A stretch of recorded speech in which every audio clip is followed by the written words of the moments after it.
Roots மக்களே வணக்கம். இன்னைக்கு நம்மளோட டீ பிரேக் நிகழ்ச்சியில ஒரு சூப்பரான விஷயத்தை பத்தி தான் இன்னைக்கு நம்ம வந்து பேச போறோம். அப்புறம் தினேஷ், சக்கரை இல்ல, டீ தூள் இல்லன்னாங்க. அது ஆன்லைன்ல போட்டு வந்துடுச்சே. ஓ, ஆன்லைன்ல தானே? ஆமா, ஆன்லைன். கடைக்கே போறது இல்ல.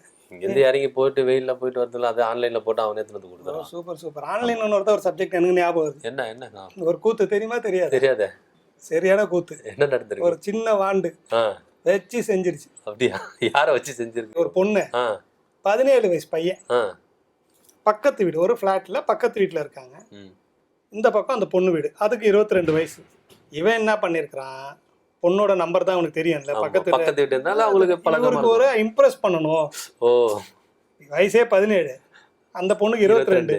இம்ப்ரெஸ் பண்ணணும்னு போனை எடுத்து காலையில வச்சவன் 100 ஆர்டர் போட்டுக்கிறான் ஆன்லைன்ல மட்டும். கேஷ் அவனே ஆன்லைன்ல பேமெண்ட் பண்ணிட்டானா? 100 ஆர்டர் என்னன்னு கேளு ஃபர்ஸ்ட். கேஷ் கதையெல்லாம் அப்புறமா போவான். 100 ஆர்டர். அப்பா, 100 ஆர்டர். அது 77 லவ் வெளிப்படுத்துறது gift கொடுத்திருக்கான் ஆர்டர் பண்ணி. இதுல என்ன ஆன்லைன் விஷயம் எனக்கு புரியல. ஒரே நாள்ல 100 gift.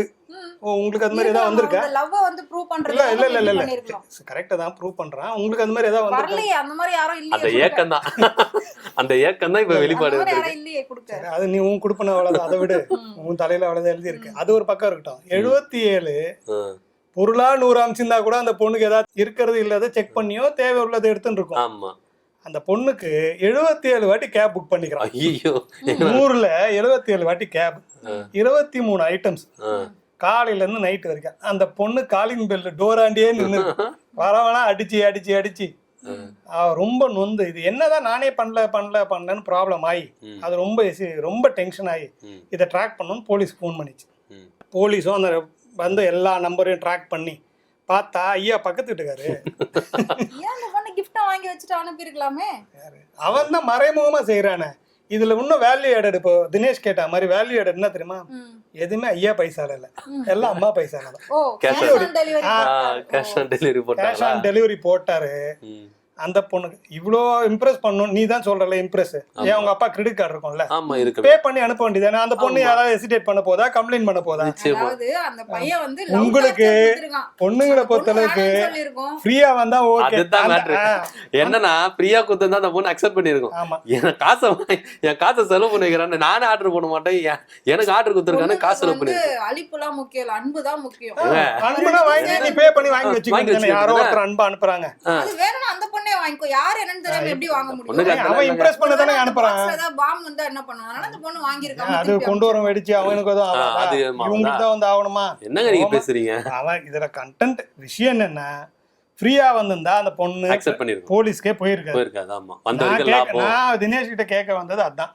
இன்கேஸ் இப்படி ஆர்டர் போட்டான்பா, அவன் சேட்டை ஏதோ பண்ணிட்டான், அந்த பொண்ணு இம்ப்ரெஸ் பண்ணும். இதே பெய்டா இருந்தா அந்த பொண்ணு கம்ப்ளைண்ட் போயிருக்காது, வாங்கி வச்சிருந்திருக்கும். வந்த வரைக்கும் லாபம் அப்படின்னு சொல்லிட்டு நாளைக்கு தான் வருமா, டெய்லி எதிர்பார்த்துட்டு இருக்கோம். அடுத்த நாள் என்ன நாளைக்கு தான் டெலிவரி வருமா, மெசேஜ் போடுறேன், எனக்கு இது ஆர்டர் பண்ணுங்க, இந்த ஐட்டம் ஆர்டர் பண்ணுங்க, மெசேஜ் போட்டிருக்கோம். அந்த பொண்ணு அவனா இம்ப்ரெஸ் பண்ணணும். நீ சொன்ன கதைக்கு நம்ம எடுத்துக்கிட்டா கூட அவங்க அப்பாவோட கிரெடிட் கார்டு எடுத்து வச்சு என் பாசத்தை புளிய போறேன்னு சொல்லி அவன் போட்டு எல்லாத்துலயும் பெய்டு அமிச்சிருந்தானா பரவாயில்ல. பட் அவன் சிஓடி அமிச்சோடனே டென்ஷன் ஆயிடுச்சு. சரி, ஓகே. இப்போ ஆன்லைன் விஷயம் என்ன? ஆன்லைன்ல என்னவா, இதெல்லாம் ஒரு பக்கம் தொந்தரு. மற்றது தேவையில்லாத அனுப்புறது, தேவையில்லாத பர்ச்சேஸ் பண்றது, நமக்கு தேவையே இருக்காது. நம்ம ஒண்ணு போடும், அது ஒண்ணு வந்து சேரும். நம்ம பேண்ட் போட்டா ஷார்ட்ஸ் வரும். கேட்டா கொஞ்சம் தானே தூக்கலா இருக்கணுமா? யோ, பேண்ட்னா கொஞ்சம் இறக்கி தைங்க அப்படின்ற மாதிரி, ட்ரவுசரே கொஞ்சம் இறக்கி தைங்கன்னு வாங்கல. அது மாதிரி அவன் என்ன பண்ண, பேண்ட்டை தூக்கி இந்த மாதிரி எல்லாம் நிறைய வருது. நான் கூட ஸ்லீவ் இல்லாம ஸ்லீவ்லெஸ் வரும் நிறைய. நீங்களும் நிறைய ஆர்டர் பண்ணுங்க. பட் இதுல பொருளாதாரம்ன்றது இதே நம்பி தொழில் பண்ற எவ்வளவோ கடைக்காரங்களா இருக்காங்க. இப்போ உங்க அப்பா என்ன பிசினஸ் பண்றாரு? மளிகை கடை வச்சு. இப்ப இன்னைக்கு எல்லாமே மளிகை கடை ஆன்லைன்லயே போட்டுட்டாங்கன்னா அவர் கடையை வந்து காலையில இருந்து என்ன பண்ணுவாரு? போயிடுச்சு. அது வந்து நீங்க சொல்றது வாஸ்தவம் தான். ஏன் அப்படின்னா இப்ப ஆன்லைன்ல வந்து மளிகை சாமான் பர்ச்சேஸ் பண்றதுக்குமே பிக் பஸார், அப்புறம் பிக் பாஸ்கெட், அந்த மாதிரி நிறைய ஆப் இருக்கு. இல்ல நம்ம எந்த தொழிலும் குறை சொல்லல. பட் முடியாதவங்க போய் வாங்குறது வேற. பட் இவங்களவே நம்பி நான் என்ன சொல்லுவேன்னா, இதே வந்து நிறைய நான் மீம்ஸோ நிறைய நம்ம கொரோனா டைம்ல நான் பார்த்தேன். அந்த டைம்ல எவன் எடுத்துட்டு வந்தான் டெலிவரி? யாருமே எடுத்துட்டு வரல. உங்ககிட்ட பணமும் இல்லை, வேலைக்கும் இல்லை, எல்லாம் வேலையெல்லாம் கிடையாது அப்படின்னு மூடி வச்சிருந்த போது யார் உனக்கு கடன் கொடுத்தா? கடைக்காரன் பக்கத்துல இருக்க அண்ணாச்சி தானே கொடுத்தாரு.